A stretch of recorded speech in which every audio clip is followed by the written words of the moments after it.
look back at this week and we wonder who won the Superstar Shakeup. Who was the beneficiary of this entire shakeup? Was it Raw? Was it Smackdown? And Vince McMahon again sabotage Smackdown Live for the benefit of Raw? Or did Smackdown finally get some revenge on Raw from last year and take the King's ransom? Just like any other sports out there, there's always a winner and there's always a loser. Last year we had Smackdown that went from the clear-cut B show because NXT is still the A show of all shows to the clear-cut I can't stand watching this when they gave Jinder Mahal the WWE Championship for 6 fucking months. But this year, SmackDown Live definitely did better than Raw, plain and simple. With all the talent, all the mid-card talent taken from WWE SmackDown Live yesterday, SmackDown came in and just took all the top, like most of the, not all, but most of the talent that WWE probably shouldn't have taken over there. We see NXT call-ups actually being announced tonight as well, so the NXT call-ups overall finally evened out with WWE SmackDown getting their call-ups finished off today, which is a good thing. But yes, we had ourselves a great show for that. Other than that, there really wasn't much for the show other than the call-ups for NXT, the big surprises. The rest was just a normal episode of SmackDown. I would love to say that SmackDown just stole and buried Monday Night Raw, but you gotta remember who's in charge of SmackDown Live. Who's in charge of SmackDown Live probably still was also the same creative team that gave you Jinder Mahal, WWE Champion, for 6 months.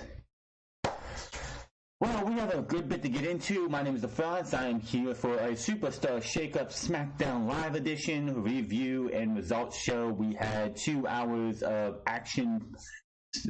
We had surprises. We had some great surprises, some who really cares, and a couple obvious ones that I actually called in my preview and predictions. Thank you to everybody who's checked out my preview and predictions on the Superstar Shakeup last Thursday.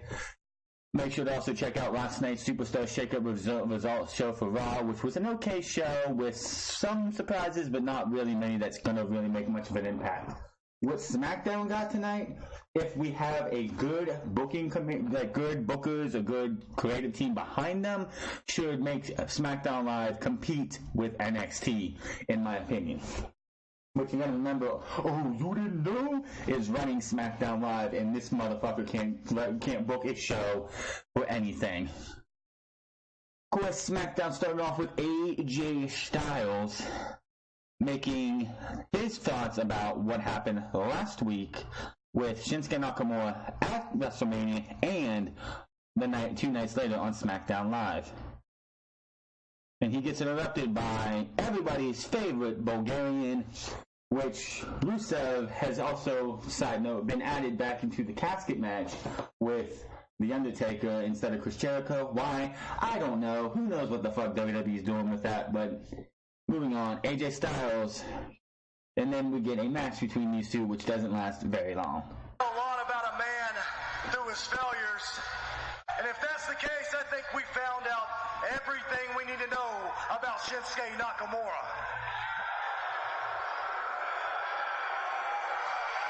You see, I dreamed about having this match with Shinsuke at WrestleMania, and when it happened, I was successful. He failed. And one of the most underwhelming hyped up dream matches we've seen in a long while. And I solely blame Vince McMahon for that happening. No doubt about it. And when he did, he showed his true colors. You see, Shinsuke's not just an artist. He's a con artist. That's what he is. I'm not letting it go. Not tonight. In fact, I'm not leaving this ring until I confront Shinsuke Nakamura. Don't worry. I know that all of a sudden Shinsuke, he's forgot how to speak English. But I'm not down here for a conversation. I'm down here for a fight. So Shinsuke, you two-faced coward, get down here and fight me right now.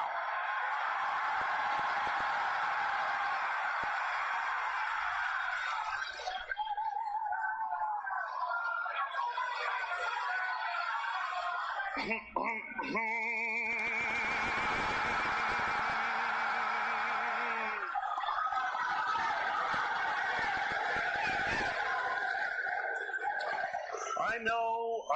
WWE is being so fucking petty before I even continue this.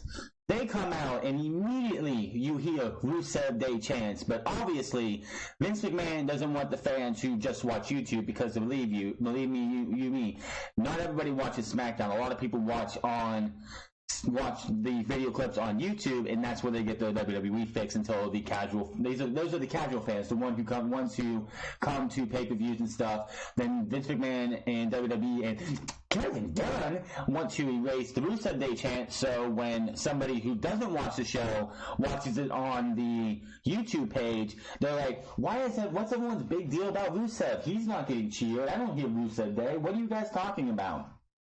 And that's their plan, is to try and get people to stop saying Rusev Day, and they're trying to start by going this way. It's petty and pathetic. I know it isn't us you wanted, Shinsuke,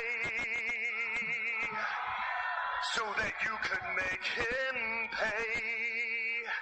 But I'm sorry to say that he's gone away on an anywhere but Providence vacay.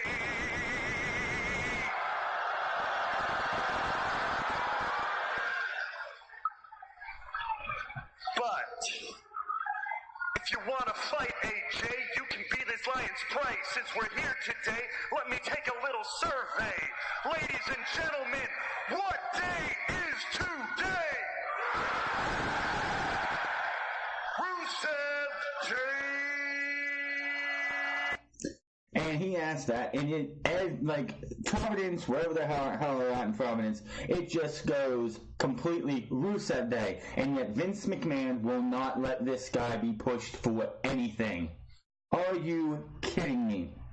Do they not see how over this guy is, and yet they still want to bury him? They put him back in the casket match, and it's like, oh wait, we don't have to listen to the fans. We'll put Rusev back in the casket match because we fucking said so.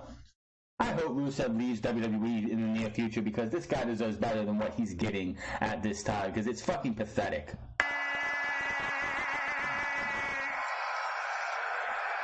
Well, since it is Rusev Day, and Shinsuke Nakamura doesn't have a spine, let's fight right now. Well, stop. So they had themselves, I guess you can call it a match. They start off really slow. AJ Styles gets Rusev into the calf crusher within like a minute and a half. Aiden English comes in, beats down on AJ Styles. Those two beat on AJ. Crowd booing completely. Daniel Bryan comes out, and those two chase off Rusev Day, which is Aiden English and Rusev. So Rusev, and then we go to the back, and Paige makes a Teddy Long. She does a Teddy Long impression. It's like, there's going to be a tag team match, player, and makes Rusev Day versus AJ Styles and Daniel Bryan. That is the main event. Who didn't see that coming? But yes, Rusev Day versus Aiden English is the main event. Then we had the newest member of SmackDown in the Superstar Shakeup. And this one I called last week, by the way, before everything that happened yesterday. Shelton Benjamin comes out because most people didn't know. Chad Gable was taken to Raw, and Shelton Benjamin stayed on SmackDown. And Shelton Benjamin has some not nice words for Chad Gable, and why he says he didn't need Chad Gable. Chad Gable needed him. On Twitter, I said that Chad Gable was an inspirational partner, and I see big things in his future. I would like to add Is it just me, or does someone hear, like, the back? You can hear Kevin Dunn or somebody in production coughing, like, through this entire Shelton Benjamin promo. It's just, like, I just noticed it for this promo, that the microphone for Kevin Dunn or whoever in production wasn't completely shut off, because I hear many, many times. That last night, my Twitter account got hacked. Yeah, right. I would never say anything like that. I no longer need Chad Gable. Correction, I never needed Chad Gable. Chad Gable needed me. But enough about Chad. Let's talk about what I need. What I need is the respect that I deserve. What I need are the championship opportunities that I'm owed. What I need is to remind each and every one of you that I'm one of the biggest threats on Smackdown Live. So I had a little chat with Paige in the back and asked her to send me some competition. And I mean big competition. Randy Orton's music hits. Okay, we're like, okay, Shelton Benjamin versus Randy Orton. That's not a bad match, something we haven't seen in a couple years, most likely, in a singles match.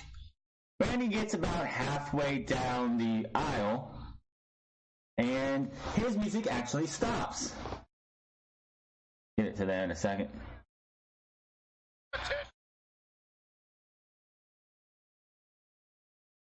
Like, yeah, his music just stops completely. It's like, what? What the hell?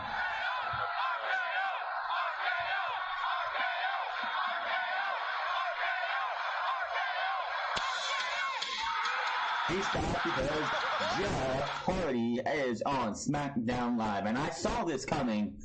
There was a rumor going around that Sanity was going to be joined by Bray Wyatt to make him the leader of Sanity, and the way things go tonight, that's not going to happen anytime soon. And with Bray Wyatt and Woken Matt Hardy being a tag team on Raw, and the fact that WWE just spoiled a match at the Greatest Royal Rumble tonight too, we'll get to that later.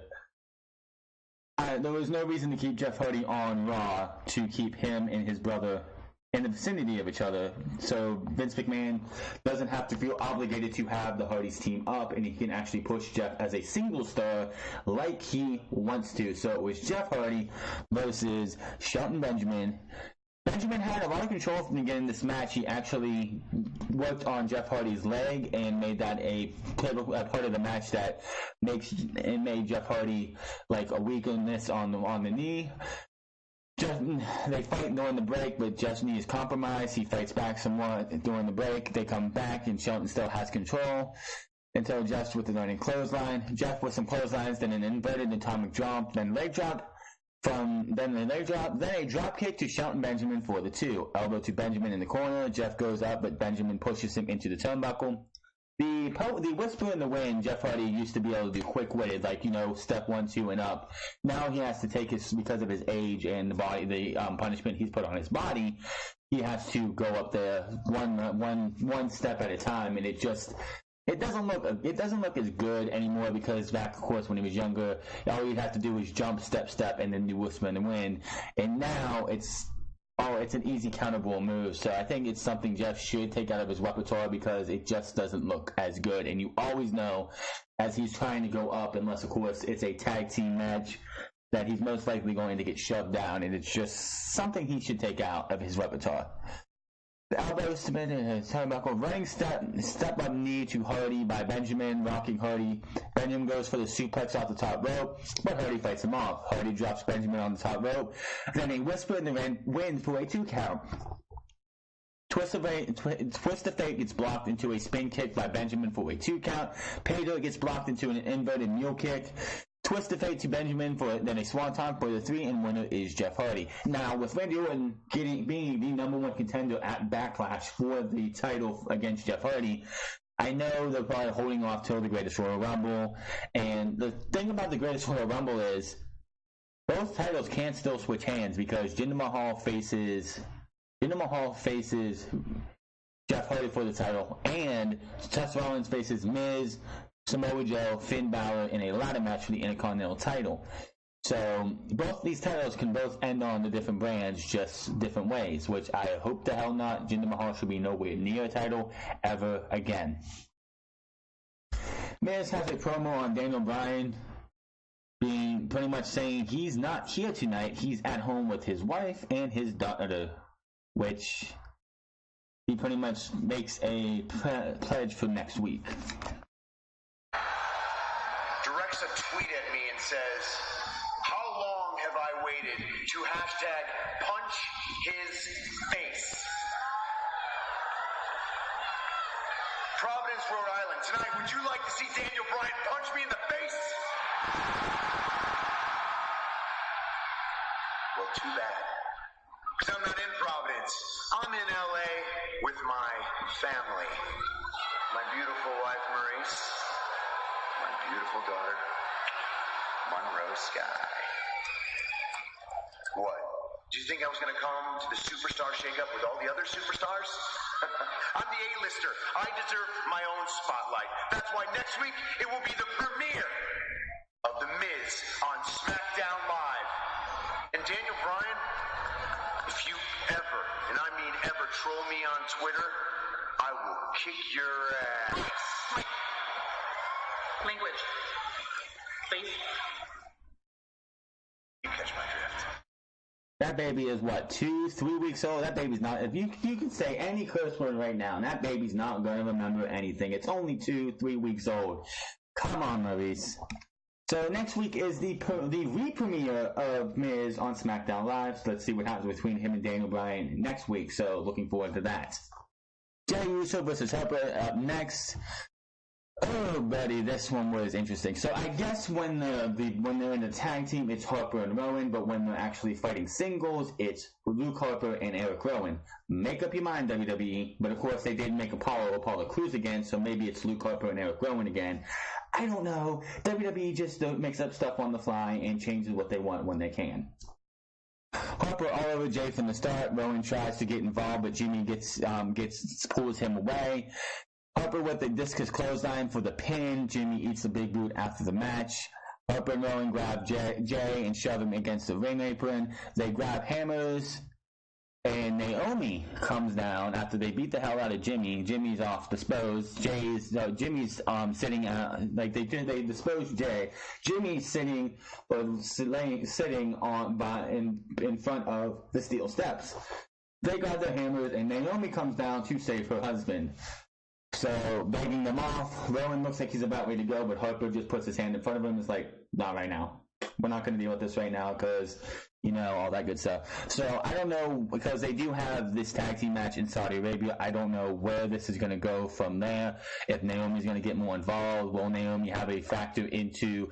I know she won't be at the Saudi Arabia show because she can't be, but will she have a factor further in the storyline between them and the Bludgeon Brothers? I do not know. Sin Cara is out here, and this one won the Superstar Shakeup at this point from SmackDown. Samoa Joe, the guy who will face Roman Reigns, whether he is the Universal Champion or the WWE or not, at Backlash. Samoa Joe is on SmackDown Live, and he just pretty much beat the holy hell out of Sin Cara, who did get some offense in, but Joe wins with a tap-out victory. After Sin Cara did get his offense in, Samoa Joe just ravaged this guy and beat the shit out of him. Elbows, knees, elbows. He picks this guy up. Sin Cara is out. He could have just let the ref call the bell. Nope, he picks him up and just puts him in the clutch, and that was that. After the match, if we can find the clip for this was a pretty good damn clip, so I've got to have this one on here if we can. He grabs the mic, and Samoa Joe cuts a damn good promo. So let's see if this is on here. Let's see. Yeah, here it is. So, yep, 1 second here.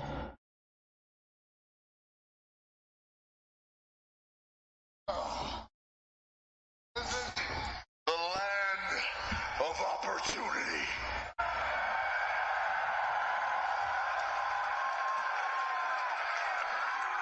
But you see, to me, this place seems more like the land of handouts.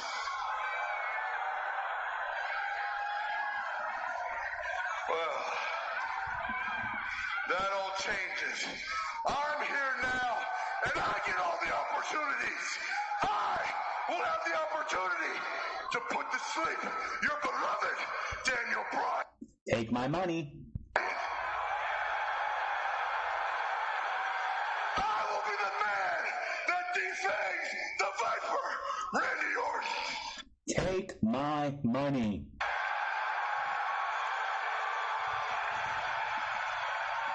And I will emasculate and decimate AJ Styles. And we can throw Jeff Hardy in too, but oh yeah, take my fucking money. You have Samoa Joe, AJ Styles, Randy Orton, Daniel Bryan, Jeff Hardy all on the same brand at the same time. Take my fucking money. I am excited for that.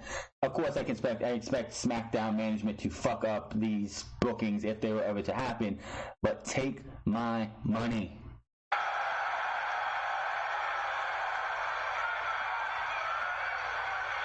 And if any of you are non-believers, look no further than what I'll do in Saudi Arabia and in Backlash. And speaking of the greatest Royal Rumble, I can make you this solemn promise that what's ever left of Roman Reigns after Brock Lesnar beats his ass again, I personally will shred and put the big dog out to pasture for good. He also promised to get win the Intercontinental title at Saudi Arabia and then go to Backlash if Roman Reigns is the Universal Champion and bring both the IC title and the Intercontinental and the Universal title to SmackDown Live. I don't see that happening unless he is to win the match at Saudi Arabia, but at the Universal title, no, it's staying on Raw, whether it's Brock Lesnar or Roman Reigns, just saying. But him being an Intercontinental Champion, please have some kind of match for him. But Sanity, then they had a promo for Sanity, so Sanity's coming up to SmackDown Live. Unfortunately, it looks like it's just going to be Killian Dane, Alexander Wolf, and Eric Young. When they showed the graphic, Nikki Cross was nowhere to be found. Even Tom Phillips said only Wolf, Young, and Dane, so Nikki Cross looks like she's sticking around in NXT, which I think is a mistake, because if you're going to bring a faction up, you bring the whole faction. I hate when they break things up. I mean, when they did the Enzo and Cass thing a couple years ago, they left Carmella down in NXT to find herself, which she's doing pretty good by herself, and we'll have a talk about that later. Speaking of Cass, Daniel Bryan was in the back being asked about why he decided to team with AJ Styles. Tonight, you helped AJ Styles. Why? Why did I help AJ Styles? Here's a unique thing here, because I respect him. Let me tell you a little story. Okay, the 3 years that I was fighting to come back to WWE, I made a list of superstars that I wanted to face to help motivate me. At the top of that list, AJ Styles. He's the best. Okay? That's a match nobody thought that they would see here in the WWE, and I wanted to prove to everybody else and to myself that I hadn't lost a step. But unfortunately, Shinsuke Nakamura ruined that. Anyways, regardless, I am proud to fight side by side with AJ Styles tonight, because I know that one of these days, we're going to get a chance to fight each other. Well, now that you've actually had a chance to step foot back inside a WWE ring, turns around and big tall Colin Cassidy, aka Big Cass, is standing there.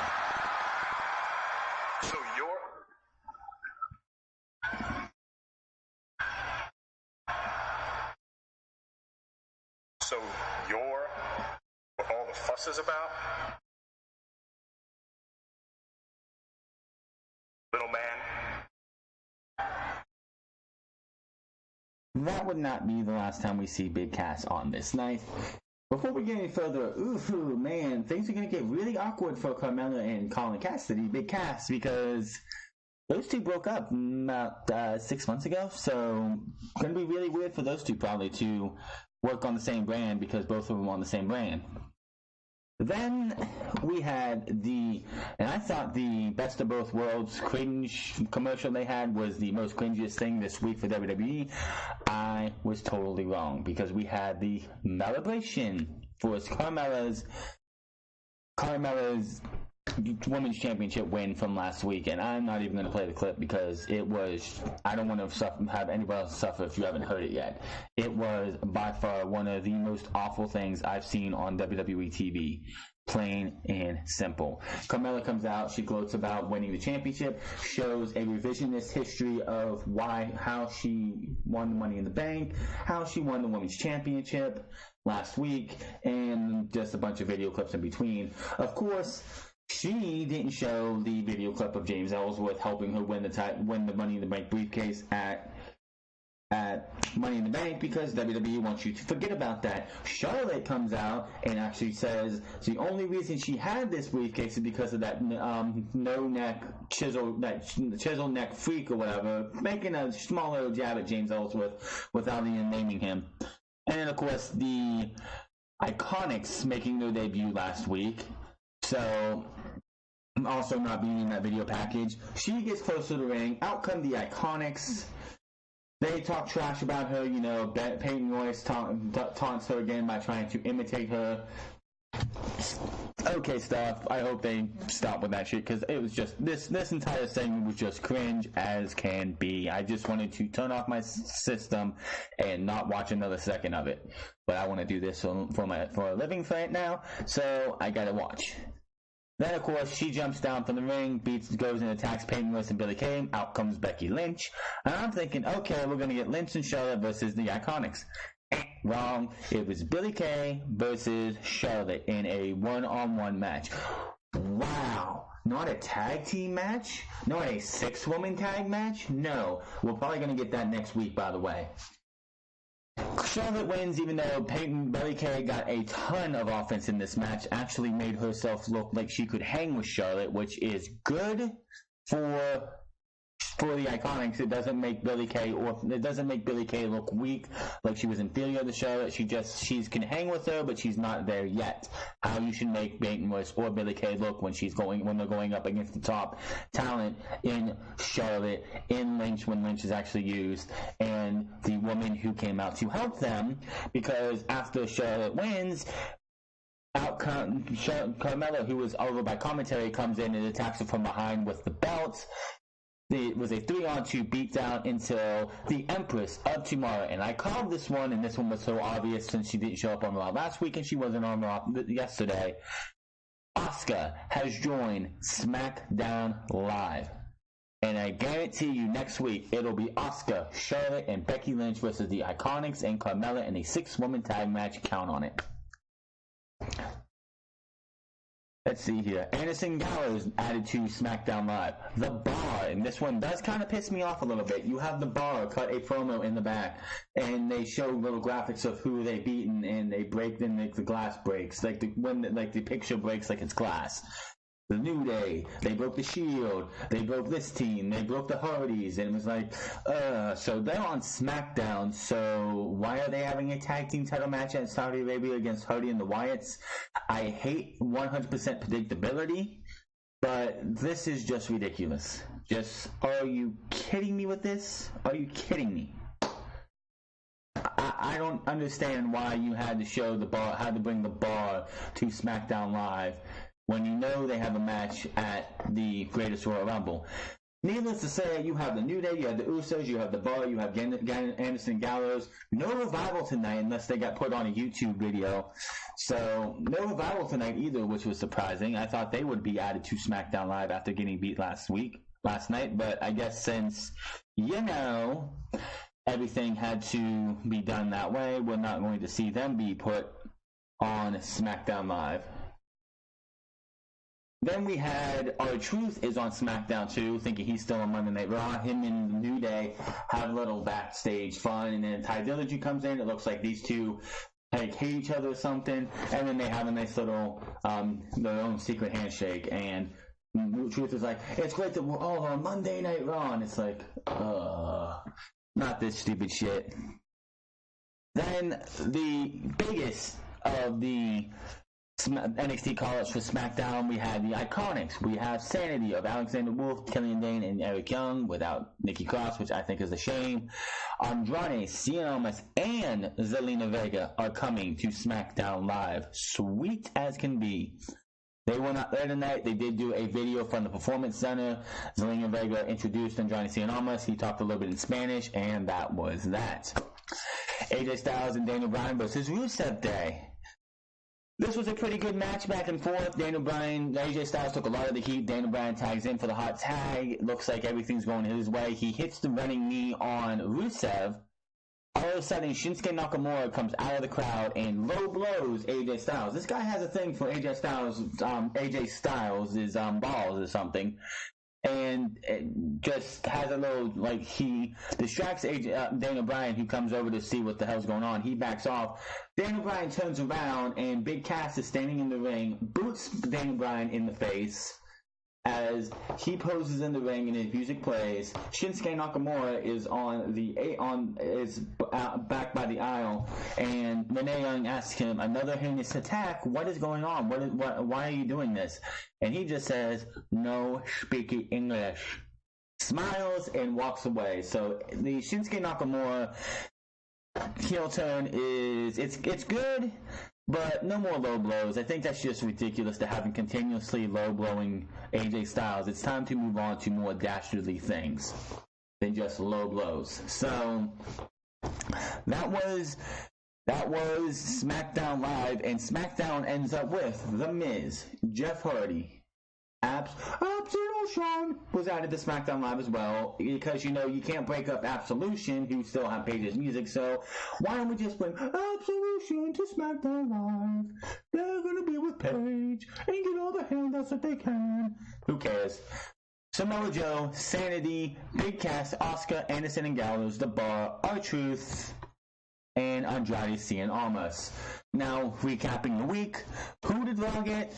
They got Jinder Mahal, Riot Squad, Sami Zayn, Kevin Owens, Zack Ryder, Breezango, Natalya, Dolph Ziggler, Drew McIntyre, Mojo Rawley, Baron Corbin, Darby Roode, Mike Kanellis, Chad Gable, and The Ascension. Did not know that last night. As of right now, as I'm recording this, SmackDown won this by a landslide. The Miz, Jeff Hardy, Absolution, Samoa Joe, Sanity, Big Cass, Asuka, of course I already said this all, Anderson, Gallows, The Bar, and R-Truth, and Andrade Cien Almas.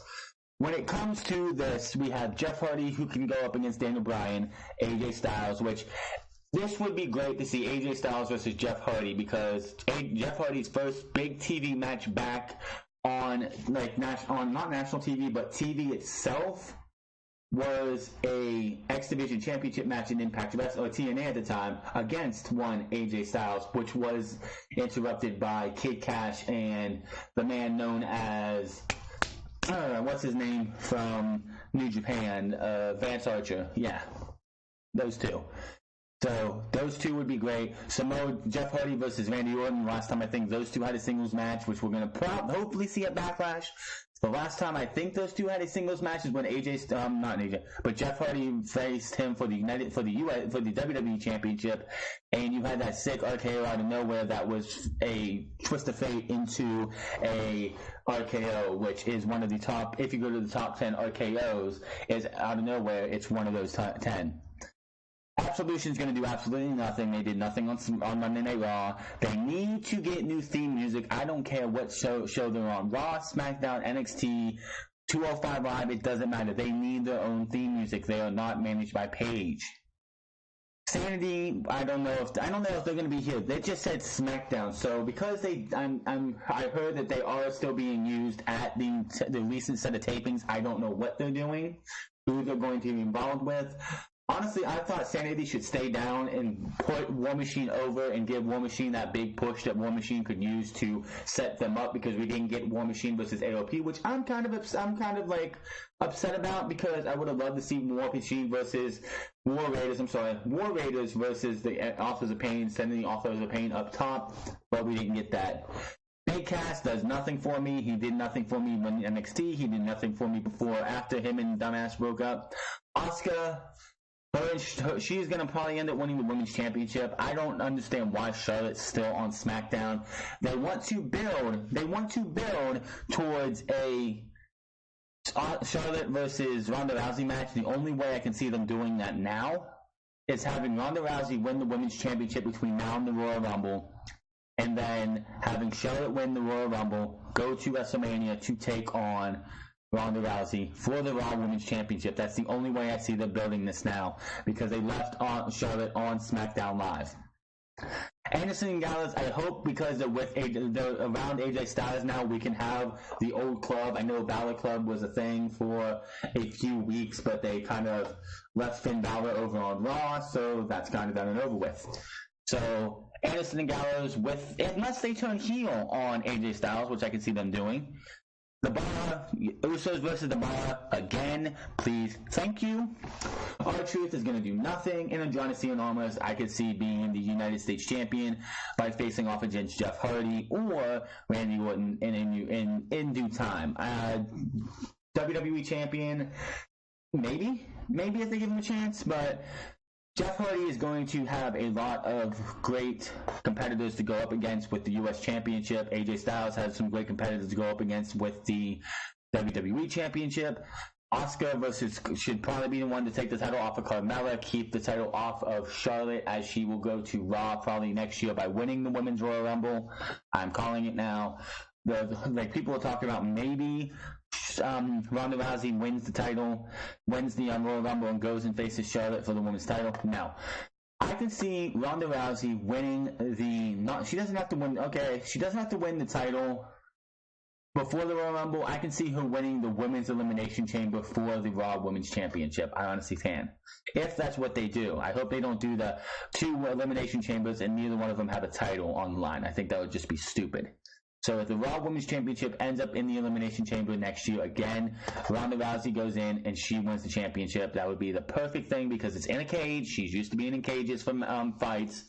So her in the Elimination Chamber for the Raw Women's Championship would probably be the best way for her to win it. Charlotte goes to WrestleMania to take on Ronda Rousey for the Raw Women's Championship, but with her being the challenger instead of the champion. I know that's very far ahead, but we'll have to wait and see. For Raw, since we are around here, Jinder Mahal hopefully will do nothing. The Riot Squad are going to do absolutely nothing. Zayn and Owens, I can see becoming tag team champions. Maybe they are the first people to challenge Wyatt and Hardy for the tag team titles. Zack Ryder, nothing. Breezango, even though they got to win, they're probably not going to do much anyway. Natalya is going to probably be Ronda Rousey's first feud, so I'm looking forward to that. Dolph Ziggler and Drew McIntyre as a tag team. I really want to see how this goes.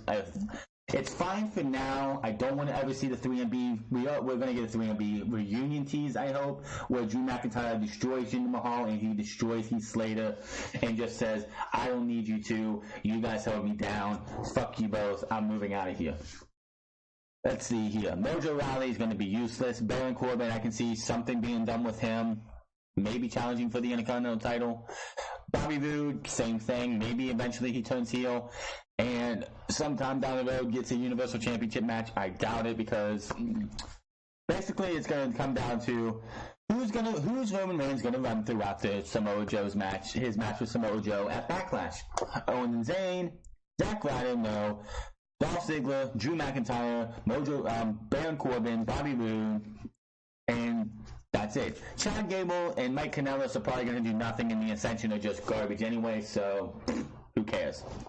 A lot of good potential on SmackDown. SmackDown, on paper, just blew Monday Night Raw out of the water. This feels like it's an apology to the WWE fans for killing SmackDown Live last year and giving us a 6-month reign of Jinder Mahal, the modern-day failure Raja, as I like to call it.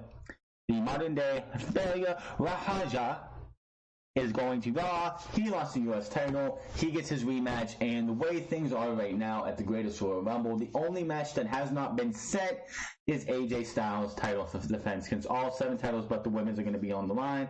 I guess the Cruiserweight Championship match, but I'm pretty sure that's going to be set tonight. I have not watched 205 Live. I am taping this while 205 Live is either over or still going on. So we'll have to wait and see.